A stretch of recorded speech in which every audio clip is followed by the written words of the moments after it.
Once upon a time, in the heights of the city, there lived a hero who could fly. People called him Super Clumsy because every time he tried to fly, he ended up crashing. But he didn't mind. Our hero was trying again. He stood on the edge of the building, took a deep breath, and threw himself into the void. As he fell, he spread his arms like an airplane. Cape fluttered in the wind. Oh yes, he didn't forget his cape this time. He started taking steps on the air. First 1, 2, 3. He felt confident. Then his foot slipped and he lost his balance. Our hero stretched out his hands for balance, but that only made things worse. And now he was falling. He was falling slowly. Time seemed to stop. Our hero had a panicked look on his face. What was he thinking? How would he escape this situation? He turned his head and looked around. Would there be a trash can under him? Maybe a soft car would run over him? No, none of that. He was falling onto hard ground. And just before hitting the ground, miraculously, he landed on his feet. You must have thought he was good at falling, right? Wrong. In fact, he fell straight into a pile of garbage bags. And since they were full of spoiled milk and rotting meat, the smell hit him all at once. But our hero wasn't someone who would stay down for long. After wiping his nose with his cape, he put on a brave face and straightened the S on his chest. That S was a little crooked because it was sewn by his grandmother. And just as he did that, a frantic voice was heard on the radio. Super Clumsy. Emergency. The old lady's cat Minox has disappeared. She's so upset. Don't worry, said our hero in a confident, albeit slightly shaky voice. Super Clumsy has taken control. Before leaving, he fixed his hair. His hair was always getting into his face, and if something like that happened again, his grandmother would have a fit. And with that, he was off. Super Clumsy flew through the streets of the city, heading wherever cats were kept. But how does a superhero who can't fly search for a cat? Simple. He bumped into everything and everyone. After hitting a few walls, he found what he was looking for. There she was, the cat, sitting on top of a wall and looking down at the city. Don't move, said Super Clumsy to her. I'm coming. He took a big deep breath. Now was the time to put his plan into action. With closed eyes, he threw himself into the air and opened his arms. He was flying, but not very well. He was floating like a balloon in the wind, unstable, going up and down. He was approaching the cat step by step, but every time he got closer, the cat would jump back a little further. Suddenly, Super Clumsy spotted a nearby greengrocer's counter and had an idea. He would land on that counter and surprise the cat from above. But when he landed, fruits and vegetables flew everywhere. The greengrocer came out of the shop and started shouting, "What's the meaning of this? Who's responsible?" Sorry, said Super Clumsy. I'll fix everything. But he didn't have time to fix anything. The cat ran away, and Super Clumsy had to chase after her. Panicked, he accelerated and went after her. He was going too fast, and the poor greengrocer had to watch helplessly as his shop went up in flames. He slowed down. He couldn't go on like this. If he continued like this, the whole city would be destroyed.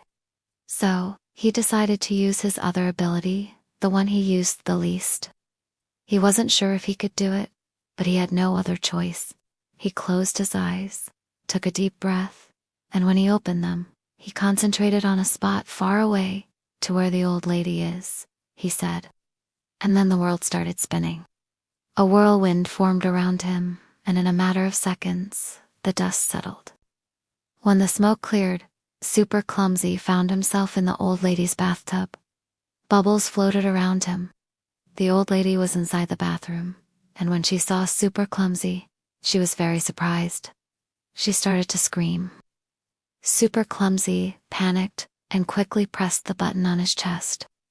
In a flash, he found himself on the street again. What a relief!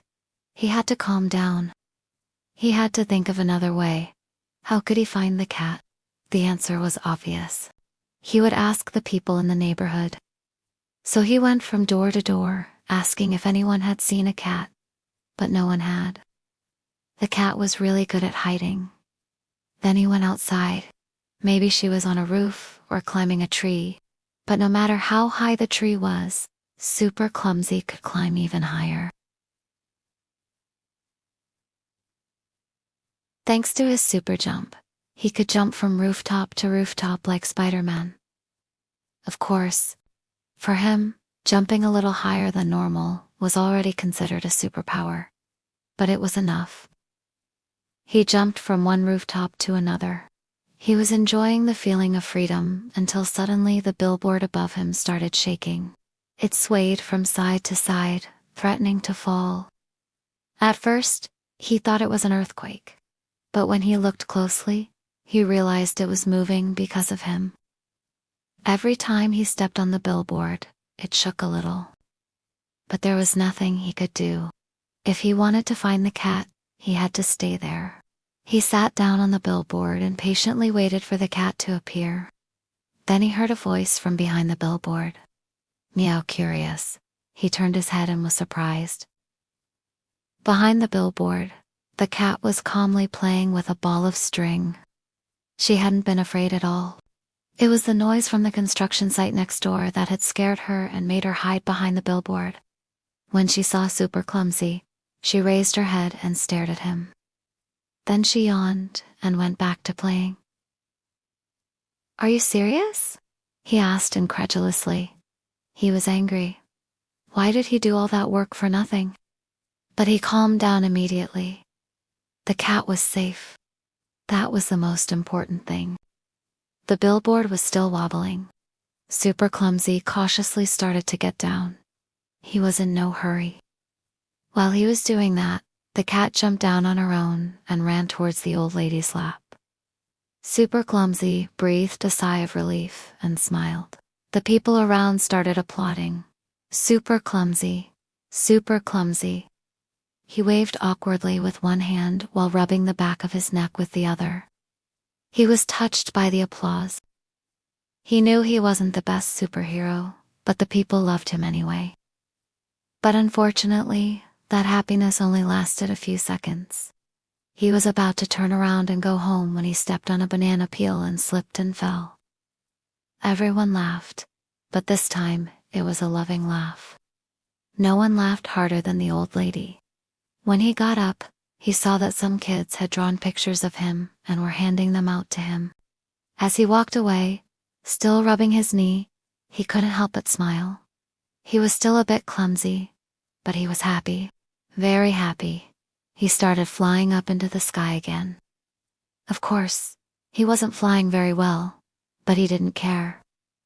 The important thing was the intention. If you enjoyed the video, don't forget to like and subscribe. See you in the next video.